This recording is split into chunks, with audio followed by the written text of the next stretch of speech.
Allahumma in kana rizki fis sama fa anzilhu. Ya Allah, kalaulah rezeki saya di langit, maka turunkan dia. Wa in kana fil ardi fa akhrijhu. Kalau rezeki saya di bawah tanah, maka keluarkan dia. Wa in kana haraman fatahhirhu. Kalau rezeki itu haram, maka sucikan ya Allah. Wa in kana ba'idan faqarribhu. Kalau rezeki itu jauh, maka dekatkan ya Allah. Wa in kana mu'siran fayassirhu. Kalau rezeki itu sulit, maka permudah ya Allah. Terkadang bisa saja rezeki ibu mudah, cuma dipersulit sama menantu ibu. Misal, anak mau mengirimkan uang ke kita, tapi bininya protes karena dia dapat istri BCL, bini cilako. Abang, orang tua abang terus abang kasih, orang tua aku tak pernah abang perhatikan. Kalau begini terus abang, pulangkan saja aku pada ibuku atau ayahku. Kalau suaminya berani, tentu dia jawab, Dek, kalau kau membeli madu, yang cari madu yang masam. Kalau kau tak mau ku madu, jangan kau macam-macam. Ustaz nengok siapa? Kamera. Jadi maknanya rezeki itu mau dikasihnya. Maksudnya jamaah, ada sesuatu yang mau diberikan anak, tapi ternyata dipersulit oleh orang lain. Maka kita minta, wa in kana mu'siran fayassirhu. Kalau rezeki itu sulit, maka permudah ya Allah. Ada seorang ulama tafsir dari Mesir yang sangat terkenal. Namanya Muhammad Mutawalli Asy-Sya'rawi, Asy-Syeikh. Apa kata beliau? Harta adalah rezeki yang paling rendah. Walaupun selama ini kita berpikir rezeki itu hanya sekedar harta, padahal harta adalah rezeki yang paling rendah. Kesehatan itu rezeki yang paling utama. Misal nih, sebagai contoh, cerita ini hanya fiktif belaka. Apabila ada kesamaan nama, tokoh dan tempat, itu hanya kebetulan tanpa ada unsur kesengajaan. Ada seseorang, dia sakit menahun, 17 tahun dia tak bisa berdiri, ternyata penyakitnya luar biasa. Tapi uangnya banyak. Di rekeningnya saja 37 miliar. 37 miliar itu nolnya berapa ibu? Banyak lah pokoknya. Ketika ditanya sama dia, bapak mau nggak sehat? Tapi yang 37 miliar itu disumbangkan ke Masjid Jamiatul Zahidin, pasti dibilangnya mau. Karena kesehatan itu jauh lebih di atas daripada uang yang ada. Jadi jamaah yang mulia, mohon maaf, bukan bermaksud untuk apa-apa, tapi rezeki yang paling rendah adalah harta. Yang kedua, kesehatan masih lebih tinggi daripada harta. Jadi jamaah yang mulia, apa bedanya? Uang banyak, semua tersedia di meja makan, mulai daripada ayam bakar, ada juga ayam pop, ada juga ayam rendang, ada juga ayam sungsang, ada juga ikan bakar, semua tersedia di situ. Tapi tak ada yang bisa dimakan.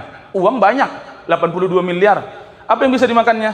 Kentang rebus sama ubi rebus. Di mana kenikmatan hidup? Jadi maka jamaah yang mulia, ini rezeki yang utama adalah ternyata kesehatan. Anak yang soleh itu rezeki yang istimewa. Kenapa? Walau kita sudah meninggal dunia pun, tetap anak yang soleh bisa mendoakan. Maka dalam satu hadis riwayat Muslim, idamatal insan, kalau manusia meninggal dunia, inqata'a amaluhu, amal ibadahnya putus. Maknanya, sekarang saya masih hidup, masih bisalah sholat. Sekarang masih hidup, masih diundang ceramah. Besok kalau udah meninggal dunia, tak ada lagi bisa sholat, dan tak mungkin orang mengundang saya ceramah. Pak Koto langsung menghapus nomor saya karena beliau takut saya nelpon tengah malam. Maknanya kalau udah meninggal tak ada yang bisa kita lakukan. Tapi ternyata anak yang soleh itu masih bermanfaat kepada kita. Ad-du'aun waladun soleh yada'ulah. Al-waladun soleh yada'ulah. Doa anak yang soleh yang senantiasa mendoakan kita. Maka ibu jangan tinggalkan doa. Ada banyak doa dalam Al-Quran untuk mendapatkan, meminta, memohon kepada Allah anak yang soleh. Ada di surat As-Saffat, urutan surat 37 ayat yang ke-100. Doa Nabi Ibrahim kepada Allah, Rabbi habli minas solihin. Ada juga di surat Ali Imran, surat ketiga, nomor ayat 38. Doa Nabi Zakaria, Rabbi habli min ladunka zurriyatan thayyibah. Ada juga di surat Al-Furqan, surat 25, nomor ayat 74. Rabbana hablana min azwajina wa dzurriyyatina qurrata a'yun waj'alna lil muttaqina imama. Yang hafal kuat suaranya, yang tak hafal bibirnya doang bergerak. Itu baca doa lip sync. Jadi intinya jamaah yang mulia, yang kita minta di salat dua tadi adalah tentang rezeki. Anak, ternyata anak itu rezeki yang istimewa. Harta rezeki paling rendah.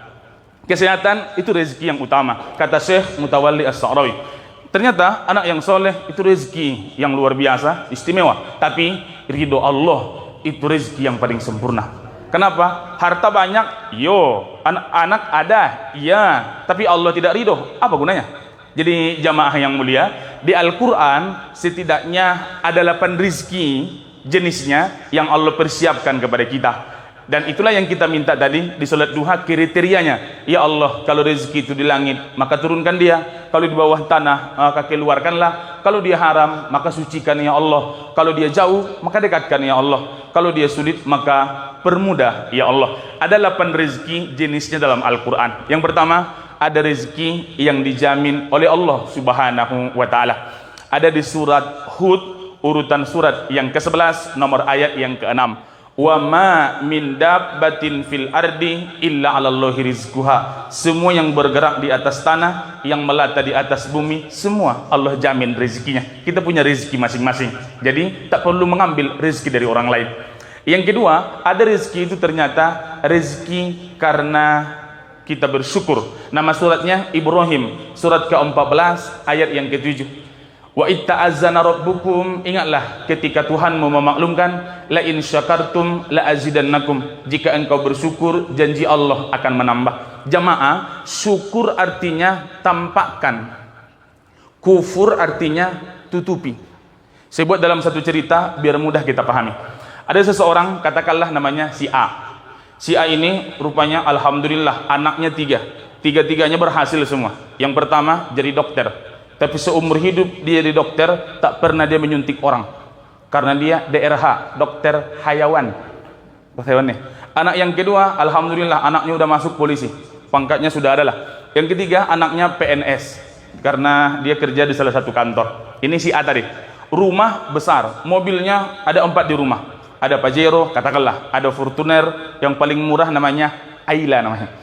Dan ternyata ketika pulang dari masjid ditanyalah sama orang, Pak RT kepada Pak A. Pak A, iyo, bagaimana kabar Bapak sekarang?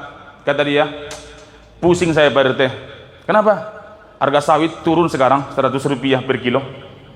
Tengok ya, nikmat Allah banyak. Anak 3, tiga-tiganya mendani. Rumah mewah, istrinya pun besar. Ibu yang besar jangan tersinggung. Karena di Quran yang masuk surga yang berat timbangannya. Tapi ketika ditanya soal masalah hidup, yang disebutkan yang buruk-buruk. Seolah nikmat yang banyak itu tertutupi hanya gara-gara masalah secuil yang ada. Kufur namanya, tutupi. Tapi ada si B, cobaan bersama dia luar biasa. Kenapa? Suami udah meninggal dunia, kontrakan rumah udah 5 bulan tak dibayar, anak 2 yang sedang sekolah, kadang-kadang bisa kerja, kadang-kadang tidak. Tapi ketika ditanya, ibu, iyo, gimana keadaan ibu sekarang? Alhamdulillah Bu RT, walaupun keadaan begini, anak saya tetap bisa sekolah. Itu syukur, artinya tampakkan. Kalau kufur artinya tutupi. Kalau ditanya orang kepada kita tentang keadaan, jawaban kita seperti Pak A atau Ibu B. Di pengajian jawaban kita begitu. Aslinya mana kita tahu? Gimana sekarang? Sulit sekarang nende. Jadi jamaah yang mulia, intinya ada rezeki karena bersyukur, syukur artinya tampakkan. Ada juga yang ketiga, ternyata rezeki itu rezeki yang tak disangka-sangka. Di surat At-Talaq, surat 65, nomor ayat 2 dan 3. Wa may yattaqillaha yaj'al lahu makhraja.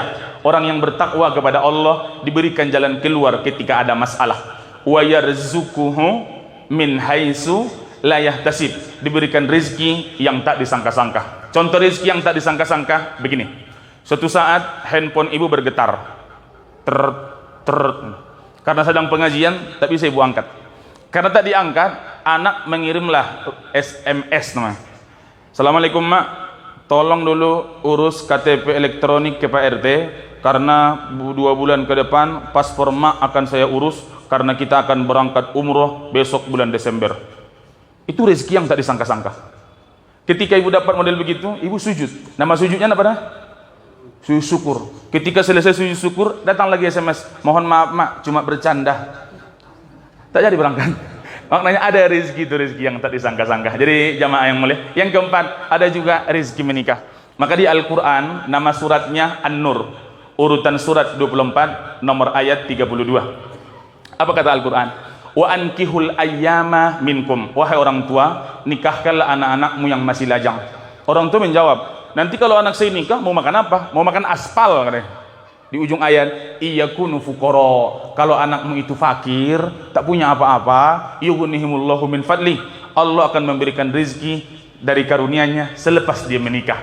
Seorang anak begitu sombong bawa mobil sama kawannya. Ini mobil saya, kata dia. Padahal ditengok di STNK nama ayahnya. Ketika bangga menunjukkan ini rumah saya, ditengok di surat rumah, sertifikat atas nama ibunya. Tak ada yang punya dia apa-apa. Tapi selepas dia menikah, udah mulailah dia punya. Yang pertama dia punya buku nikah lah. Habis itu kakak sendiri, habis itu ternyata dikasih orang sama dia kemarin waktu pesta pernikahan, dikasih sama dia rice cooker misalkan. Baru kita bertambah selepas pernikahan. Tapi ada yang kelima, rezeki itu rezeki anak. Bagi bapak yang tidak hafal ayatnya, mau mencari nanti di rumah, nanti tengok di rekaman Facebook kita, nama Facebooknya Masjid Jami'atuz Zahidin. Jangan lupa like and share. Ada rezeki anak. Nama suratnya di Al-Quran disebutkan Allah di Al-Isra, urutan surat 17 ayat 31. Wala taqtulu auladakum khasyata imlaq. Jangan bunuh anakmu karena takut miskin. Nahnu narzuquhum wa iyyakum. Allah yang memberikan rizki untuk anak-anak, Allah yang memberikan rizki kepada kita sebagai orang tua. Tapi ada juga yang keenam namanya rizki karena istighfar. Di surat Nuh, urutan surat 71, nomor ayat 10, 11, 12. Fakul tustaghfiru rabbakum innahu kana ghaffara. Beristighfarlah kepada Allah karena Allah Maha Pengampun. Yursilis sama'u alaikum midrara. Allah turunkan hujan dari langit. Wa yumditkum bi amwalin wa banin. Allah tambahkan harta, Allah tambahkan anak. Yang keenam. Ada juga yang ketujuh, rezeki karena usaha. Di Al-Quran disebutkan Allah wa alaysa lil insani illa ma sa'a. An-Najm surat 53 ayat 39. Seseorang tak mendapatkan melainkan apa yang dia usahakan. Sa'a itu seakar kata dengan sa'i. Kalau saya bilang sa'i, apa yang terbayang sama Bapak? Sofa dengan marwah. Sa'i namanya. Kenapa sa'i itu ada sejarahnya?